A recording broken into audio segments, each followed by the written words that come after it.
अस्सलाम वालेकुम guys, hope you all are doing well. तो आज की इस वीडियो में हम लोग ये देखने जा रहे हैं कि हम लोगों ने जेएसपी पेजेस के थ्रू डायनामिक टेबल को कैसे जनरेट करना है। यानी कि ये हमारा प्रॉब्लम क्वेश्चन नंबर 2 होने जा रहा है, जो कि लास्ट क्वेश्चन भी है। उसके बाद हम लोग सर्वलेट स्टार्ट करेंगे और उसके बाद सर्वलेट्स के कुछ क्वेश्चन हम लोग सोल्व करेंगे। तो हम लोगों ने HTML के अंदर तो देखा है, टेबल बनाए भी हैं, लेकिन उसके अंदर हम लोग नंबर ऑफ रोज और कॉलम्स जो हैं वो खुद देते हैं। लेकिन इसके अंदर हम लोग यूज़र से इनपुट लेकर नंबर ऑफ रोज और नंबर ऑफ कॉलम्स लेंगे। उसके बाद हम लोग खुद से टेबल को ऐसी कोडिंग करेंगे कि टेबल उन्होंने जितने नंबर ऑफ रोज और कॉलम दिए होंगे उनके आगे टेबल बनकर सामने आ जाए। तो वीडियो को स्टार्ट करने से पहले चैनल को सब्सक्राइब कर दें, वीडियो को लाइक कर दें और बेल आइकन को प्रेस करना बिल्कुल भी ना भूलें ताकि आने वाली मजीद वीडियोस आप लोग को मिलती जाए। तो हम लोग सबलाइन में आ चुके हैं। पहले हम लोग अपनी फाइल को सेव कर देते हैं। आप लोगों को मैंने बताया हुआ है कि फाइल को हमने किस तरह से सेव करना है। Ctrl+S किया मैंने। लोकल डिस्क C में मेरा XAMPP पड़ा हुआ है। इधर हम लोग XAMPP में जाएंगे। उसके बाद XAMPP के अंदर I have a Tomcat folder. In Tomcat folder I have another folder web apps। उसके अंदर मैंने खुद से एक फोल्डर क्रिएट किया हुआ है जो कि JSP है। हम लोग JSP के अंदर अपनी फाइल को स्टोर करेंगे। तो मैं डी टेबल के नाम से सोल्व कर देती हूँ कि भाई डायनामिक टेबल हम लोग जनरेट करने जा रहे हैं और .jsp पेजेस की एक्सटेंशन है, तो हम लोग सेव करेंगे। ये हमारा सेव हो चुका। अब हम लोग अपना कोड स्टार्ट करते हैं। HTML, ये मेरे सामने HTML की बॉयलर प्लेट खुल गई है।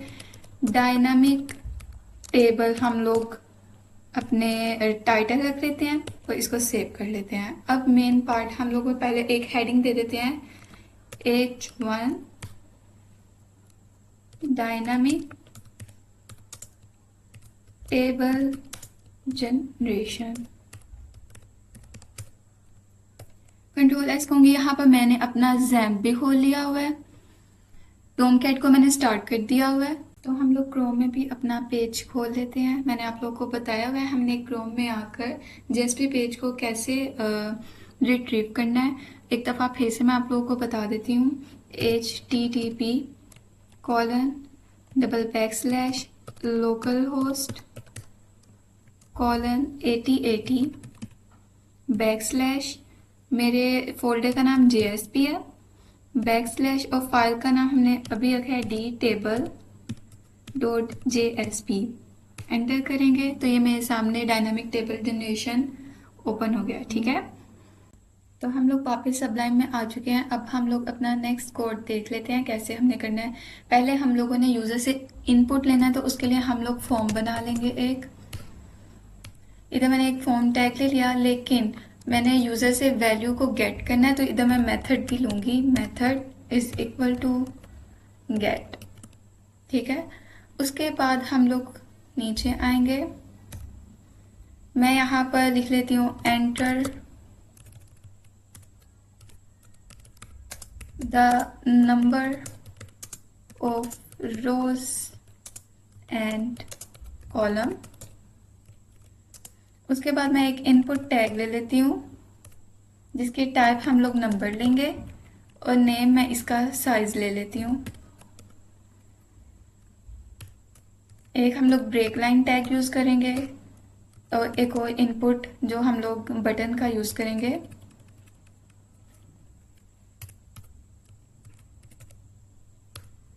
Type is equal to button होगी मेरी, और इसका हम लोग नेम नहीं लेंगे बल्कि इसकी हम लोग वैल्यू ले लेंगे।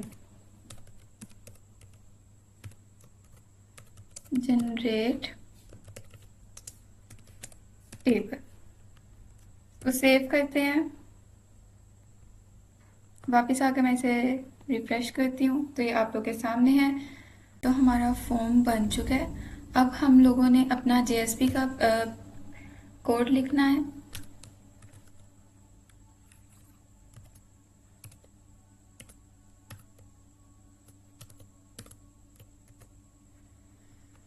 इसके अंदर हम लोग एक वेरिएबल लेंगे जिसके अंदर हम लोग वैल्यू स्टोर करेंगे जो हमने यूज़र से लिया है। ठीक है, पहले मैं एक स्ट्रिंग ले लेती हूँ किसी भी नाम से, सपोज मैंने ले ली साइज पी, फिर उसको मैंने इक्वल रख दिया है रिक्वेस्ट, यानी कि जो यूजर ने इनपुट किया है, रिक्वेस्ट भेजी है, उसको गेट कर लो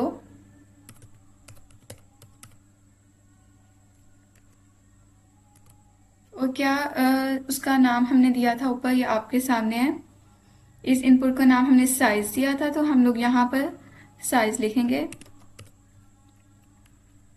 ठीक है, अब यहाँ पर हम लोग एक इफ स्टेटमेंट लिखेंगे। इफ स्टेटमेंट के अंदर हम लोगों ने क्या कंडीशन लगानी है कि हमने ये सारी वर्किंग तब ही करनी है अगर हमारे पास साइज पी जो है नॉट इक्वल होगा नल के, यानी कि अगर उसके अंदर कोई भी वैल्यू नहीं है तब हम लोग एक कोई भी सोल्व करेंगे ही नहीं, कुछ भी नहीं करेंगे, ना टेबल उसके सामने शो करवाएंगे।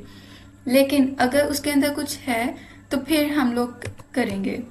अब आप लोग के सामने है, इसके बाद हमने करना था एक टेबल को जनरेट करना था। टेबल का जनरेट करने के लिए हमें HTML का कोड चाहिए होगा, तो हम लोग इसको ऐसे ही बंद करेंगे और इसको एक और जो है इफ स्टेटमेंट हमने ओपन की थी उसको क्लोज करेंगे।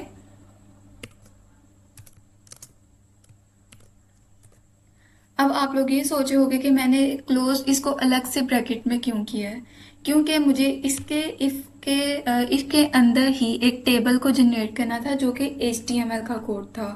तो मुझे उसके लिए फिर अलग से ही टेबल को हम लोग जो जनरेट करेंगे HTML के कोड को हम लोग इसके अंदर नहीं लिख सकते, इसके अंदर हमने सिर्फ जावा के कोड को लिखना है।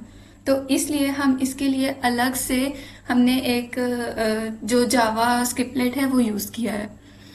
तो आप लोगों को पता चल चुका होगा कि हमने जो हमने इफ स्टेटमेंट लिया उसको हमने अलग से एक JSP स्क्रिप्टलेट के अंदर क्यों क्लोज किया है।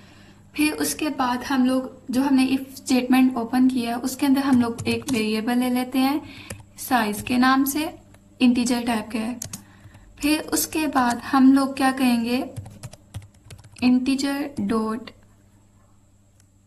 Parse int. जिन्होंने जावा की है उन्हें पता है कि इंटीजर वैल्यूज को शो करवाने के लिए, अब हमने जो ऊपर साइज पी एक स्ट्रिंग लिया था, वेरिएबल लिया था, वो हमने स्ट्रिंग टाइप का लिया था, लेकिन अब हमें उसको इंटीजर में करना है। तो उसके लिए हम लोग कर रहे हैं इंटीजर डॉट पास इंट, उसके अंदर हम लोग लिखेंगे साइज पी। ठीक है, ये देखें आप लोग, यहाँ पर हम लोगों ने स्ट्रिंग का लिया है ये वेरिएबल, लेकिन अब हम लोग चाहते हैं, हमें पता है जब वैल्यू उसके अंदर इंटीजर टाइप की आनी है तो हम लोग यहाँ पर उसको इंटीजर डॉट पास इंट से उसको इंटीजर के अंदर कन्वर्ट कर रहे हैं। तो हम लोग इसको Ctrl+S करेंगे और जाकर देखेंगे कि हमारे मतलब पेज को कोई फर्क पड़ रहा है, तो कोई फर्क नहीं पड़ेगा। जो हमने यूजर से वैल्यू इनपुट ली थी अब वो हमारी वैल्यू स्टोर हो चुकी है इस साइज, मतलब इस वेरिएबल के अंदर जिसका नाम साइज है। तो अब इसके अंदर हम लोग एक टेबल जनरेट करेंगे। ठीक है, टेबल को हम लोग बॉर्डर दे देते हैं इज इक्वल टू 1। उसके बाद हम लोग इसको सेल पैडिंग दे देते हैं, इसको सेल पैडिंग हम लोग 5 दे देते हैं और हम लोग इसको सेल स्पेसिंग दे देते हैं 0। ठीक है, अब हम लोगों ने टेबल का एक टैग ले लिया है। अब हम लोग चाहते हैं कि जो हमने यूजर से वैल्यू लिया है उसके जितनी हमारे पास रोज और कॉलम प्रिंट हो। तो हम लोग ये देख लेते हैं, हम लोगों ने दोबारा से JSP का कोड लिखना है तो एक JSP स्क्रिप्टलेट ले लिया। उसके अंदर हम लोग क्या करेंगे, एक फॉर लूप ले लेंगे, int i is equal to 1 जब तक i इक्वल नहीं हो जाता साइज के, i में इंक्रीमेंट होता जाएगा। ठीक है, फिर उसके बाद हम लोग खोलेंगे ब्रैकेट, लेकिन उसके अंदर हम लोगों ने TR का यानी टेबल रो का टैग लेना है, तो हमें ये यहीं पे क्लोज करना पड़ेगा। उसके हम लोग मतलब यहाँ पर हमने ओपन कर लिया है, उसको क्लोज करने के लिए हमें अलग से एक JSP स्क्रिप्टलेट लेना पड़ेगा। तो हम लोगों ने यहाँ पर अपनी वाली फोर लूप क्लोज कर लिया है। अब इसके अंदर हम लोगों ने TR का एक टैग लेना है।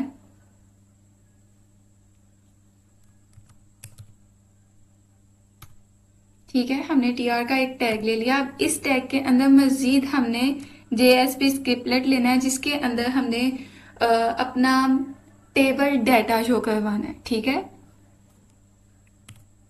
%4 एक और फॉर लूप हमने ले ली, int j is equal to 1। j जब तक हमारे पास साइज के इक्वल नहीं हो जाता j में इंक्रीमेंट होगा, और यहाँ भी हम लोग ओपन कर लेंगे, लेकिन हम यहाँ पर क्लोज नहीं कर पाएंगे। ठीक है, तो उसको हम लोग एक अलग से क्लोज कर लेंगे।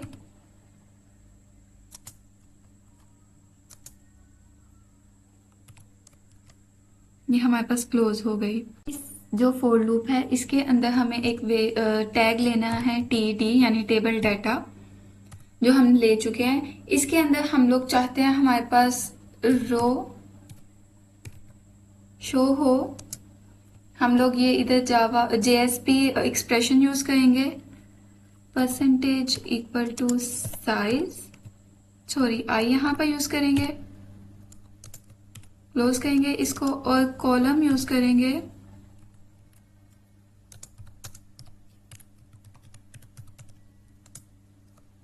फिर से हम लोग एक JSP एक्सप्रेशन यूज करेंगे, J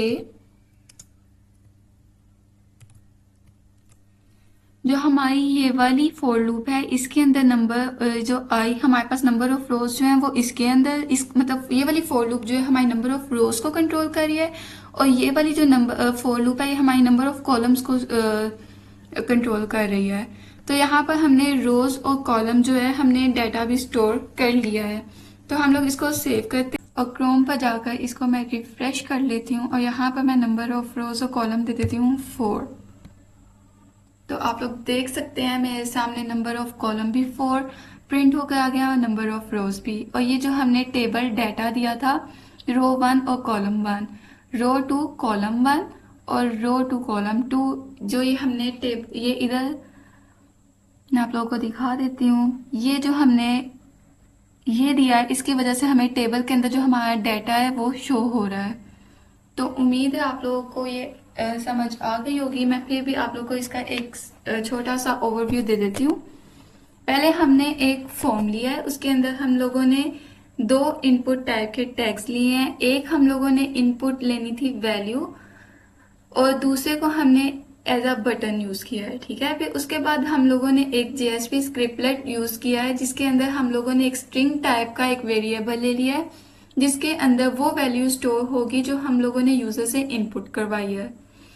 फिर हम लोगों ने उसके अंदर बाद एक इफ स्टेटमेंट लिया है, जो ये कह रही है कि अगर हमारे पास जो हमने फील्ड ली है उसके अंदर यूजर कोई भी वैल्यू पुट किए बगैर बटन को क्लिक करता है, तो तब हमारी कोई भी फंक्शन या कोड वगैरह रन नहीं होगा। लेकिन अगर वो कोई वैल्यू इनपुट करता है तो उसके बाद हम लोगों उस जितनी वो वैल्यू इनपुट करेगा उसको इस साइज पैरामीटर के अंदर सोल्व किया है हम लोगों ने। फिर उसके बाद उस साइज पैरामीटर को इस इंटीजर टाइप के एक हम लोगों ने वेरिएबल में ले लिया है। फिर उसके बाद हम लोगों ने क्या किया है, एक टेबल जनरेट किया है। उसके बाद हम लोगों ने JSP स्क्रिप्टलेट के अंदर फॉर लूप ओपन किया है, जिसके अंदर हम लोग ये कह रहे हैं कि भाई जब तक हमारा काउंटर वेरिएबल हमने आई लिया है और उसको 1 के इक्वल रखा है, और जब तक वो साइज के इक्वल नहीं होता अब उतनी टेबल रोज जो है वो प्रिंट करवानी है। और फिर उसके बाद हम लोगों ने जो कॉलम के लिए ये वाली फॉर लूप ली है, और जो TD है टेबल डाटा, यानी उसके अंदर जो आप लोगों को शो हो रहा है कि रो 1 कॉलम 1 रो 2 कॉलम 1 जो भी आप लोगों को शो हो रहा है वो इस लाइन ऑफ कोड की वजह से हो रहा है। उसके बाद ये जो है हमने अपनी फॉर लूप को क्लोज किया दोनों, और ये वाला हमने अपनी इफ जो लूप है उसको क्लोज किया है। तो उसके बाद हमारे आगे ये हमारा आउटपुट जो हो गया, इसको हम लोग अब नई एंटर कर लेते हैं 7 जनरेट टेबल। तो हमारे सामने 7 कॉलम और 7 रोज जो है वो प्रिंट हो जाएगी।